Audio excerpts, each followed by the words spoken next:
हरे कृष्णा भक्तगण, चैत्र मास के शुक्ल पक्ष की एकादशी, जिसे हम कामदा एकादशी के नाम से जानते हैं, हिंदू धर्म में एक विशेष स्थान रखती है।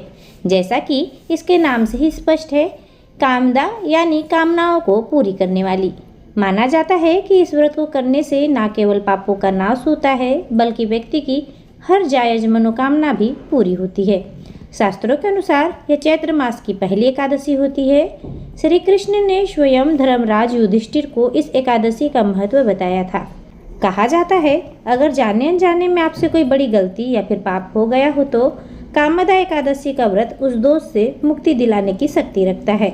यह व्रत राक्षसत्व से भी मुक्ति दिला सकता है।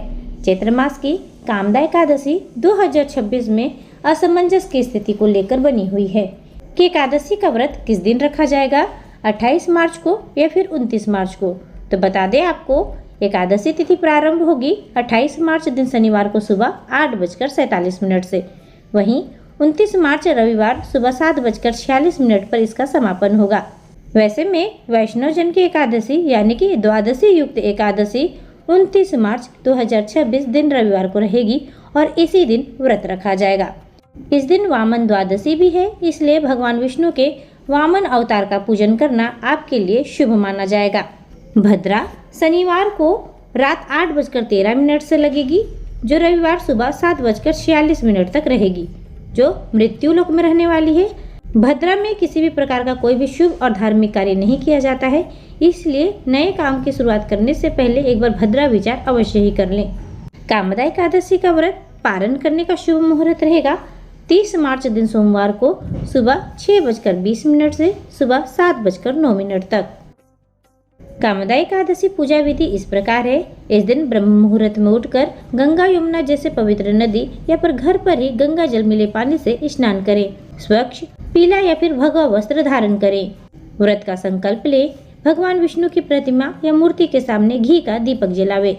यदि संभव हो तो दक्षिणावर्ती शंख से भगवान विष्णु का अभिषेक करें। भगवान विष्णु को पीले फूल, अक्षत, तुलसी दल अर्पित करें। एकादशी व्रत का पाठ करें या फिर सुने। ओम नमो भगवते वासुदेवाय मंत्र का जाप करें। अंत में आरती करें।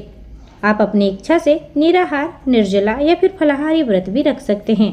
2026 में कामदा एकादशी का व्रत रविवार को पड़ रहा है और रविवार को तुलसी में जल नहीं देना चाहिए। एकादशी के नियम के अनुसार तुलसी के पौधे के पास घी का दीपक अवश्य जलाएं और 11 बार परिक्रमा करें। ध्यान रहे, एकादशी पर तुलसी को जल ना ही दे, ना ही उसके पत्ते तोड़े। इस दिन पीले फल, चने की दाल, वस्त्रों का दान करना शुभ माना जाता है। पीपल के वृक्ष में विष्णु जी का वास माना जाता है। पीपल के वृक्ष में जल अर्पण करें, दीपक जलावे, पितृदोष से मुक्ति प्राप्त होगी।